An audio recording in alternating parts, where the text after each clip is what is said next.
Hello, my friends. I am coming to you not from my studio.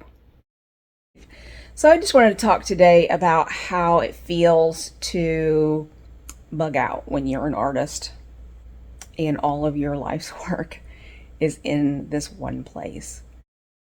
So, if you haven't clued in, I am from Florida. Actually, I'm not from Florida. When you live in Florida, there are two questions. Where are you from and where do you live? Okay, so I live in Florida, but I'm from the Midwest. I live in the southwest of Florida, which, if you're not aware, is hurricane central. I feel really pretty good about the position that my home is in. The man who designed it is a very, very smart man. And God led me to that place, and I feel really good about where I am. However, that doesn't stop that from scaring you when you have to leave. That's really scary. I am about 12 years into creating art, creating watercolors. I've made art my whole life. It is very scary to feel like, okay, everything that I've ever made is in this one place, and I have to go for my own safety, for my family safety, for my pet safety. I have to leave. Now, when Ian hit, we took a direct hit from Ian. We took a direct hit. And we did okay.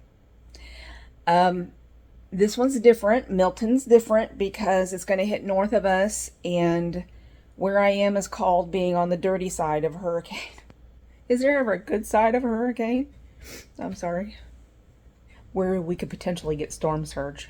They mandated that we evacuate, and we had an agreement, my husband and I, after Hurricane Ian, that if we ever was in a category 3 or above, that we would leave. And it really wasn't a question that we were going to leave, but we did talk about it. We decided to leave. I practically begged my next door neighbor to leave with me. He wouldn't do it, so he's still there. So pray for him. So right now I'm in Miami. I'm actually in a little Airbnb in Miami.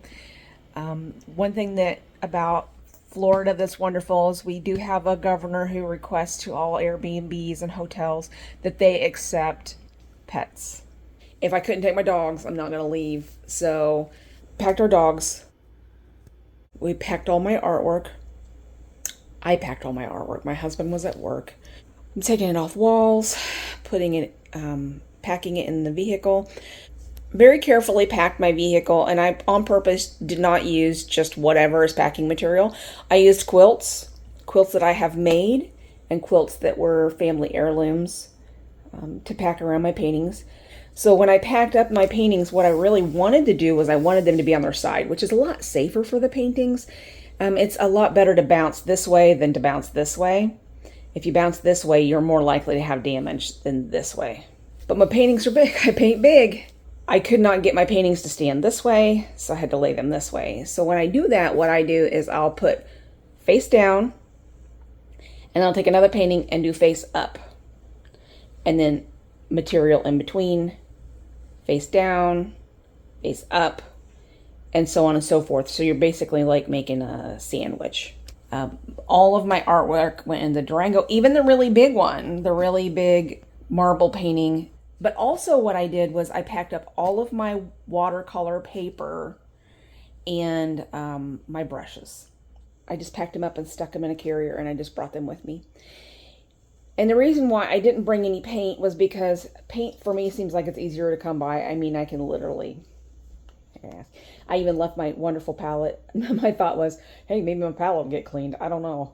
There was a few things I wanted to bring that I wasn't able to bring. And it's okay. Because I have all the things that are the most important to me. My family is safe. My dogs are safe. The majority of my art is safe. I have brought my external hard drive. I backed up all of my artwork. Before then, I didn't bring my pictures. I mean, I could fill a vehicle just with photographs because I used to be a photographer, but I didn't do that because almost everything is backed up. In fact, a lot of the places where I have purchased albums, I have purchased prints over the years, most of those places even still have them in their files, so I can just go back and I use them like cloud storage. I can just go back and hit reorder, and I can reorder those things if that's what I choose to do. You know, I once met a woman, I was talking about wanting to be a minimalist, but wanting to be an artist also. And this woman looked at me oddly and she goes, "You can't serve two masters." And that's so true. It's hard to pick. You can't really, I mean, it's almost impossible to pick between the two. If you're an artist, you have to have lots of things. It was scary to know that I might be leaving behind things that really, really mean a lot to me. And it's very stressful to think about what might happen to things that I love, especially when you are so emotionally attached to things, you know. But I have been very oddly at peace with this whole situation. I haven't felt really freaked out at all this whole time. Now, during Ian, the whole entire time we prepared for Ian, it was very stressful because we'd never done that before. And I cried for 2 days before then, and I cried for days after, and I'm still very thankful for the wonderful home that our former owner built for us.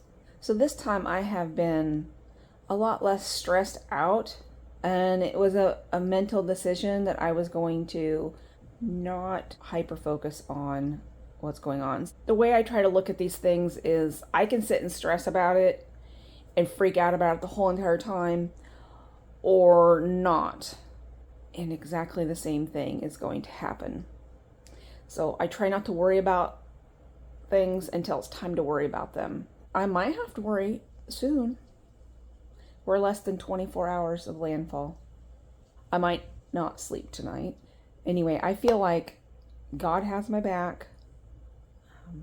He's not going to let anything happen to me that shouldn't happen. And if something bad happens to me, I feel okay about my soul and my life, and I'm okay. And at the end of the day, I think that's probably what's most important to me, is that I'm okay. I'm okay. Probably in the future, if I stay, I don't know. I'm wearing so thin with this situation. You know, I knew I was moving to hurricane country. I knew that. But I didn't know it was going to be 5 and 3 years. One of them being Ian, where I took a direct hit. You can't get more direct than what I took. We missed the eye by 3 miles. While Helene's working, we already knew that there was another one coming. It just wears on you. Like, how much more of this can I do? I literally just got my settlement from Ian a month ago. And I don't even have a new insurance company yet. And they were terrible.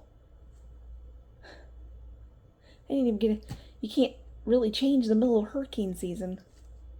And here I am again. Please, God, don't let me get stuck with these people for 2 more years. I had to get a lawyer. I think probably in the future, what I will do is keep all my paper together. I've started just keeping my large pieces of paper. I have a large portfolio, so it just fits in there, and I can just pull it by the handle and pull it out.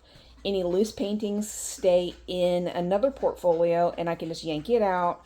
I've painted so much this year that I had a few loose paintings that didn't fit in the portfolio. I have a box, an old paper box where paper was shipped to me, and I just put the paper down inside of that. That's pretty organized, but then there's also times when there's other stuff that, like, I probably could have done a little bit better job to be prepared for that and not have to go through things. Much like everybody says, have a go bag whenever you, with all your important papers and all those sorts of things. I have all of those things, but I might do something a little bit more organized for my artwork, including unframing a lot of my paintings.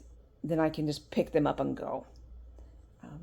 The one good thing about a hurricane, the good thing about hurricanes is that we have some notice. There's just a lot of preparation to do, and when you live in a surge area, You have extra things that you have to worry about. I sandbagged my house, by the way. Most of that was by myself. I also bagged up some paintings. There's a certain point like I just can't take all the stuff. So I started taking stuff and putting them in bags, and I put them up on high shelves and things like that. I just kind of wanted to touch base, let you know what it was like to bug out as an artist during a hurricane. That it's not as bad as it could be. That I'm okay, my family's okay, my pets are okay, and we're gonna be fine.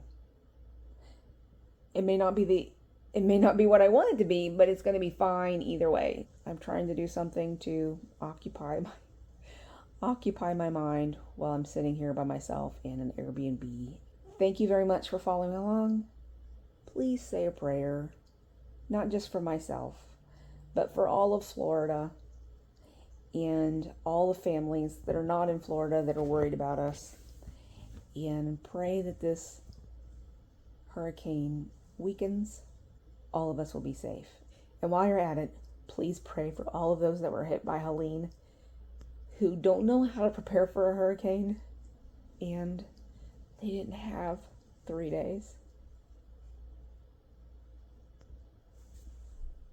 My life could be a lot worse than what it is. So anyway, thank you guys, and I'll be seeing you soon. I'll give you an update if it's just on my community page. Love you guys. Bye. In the middle of Miami. Stop. We have neighbors and they're noisy.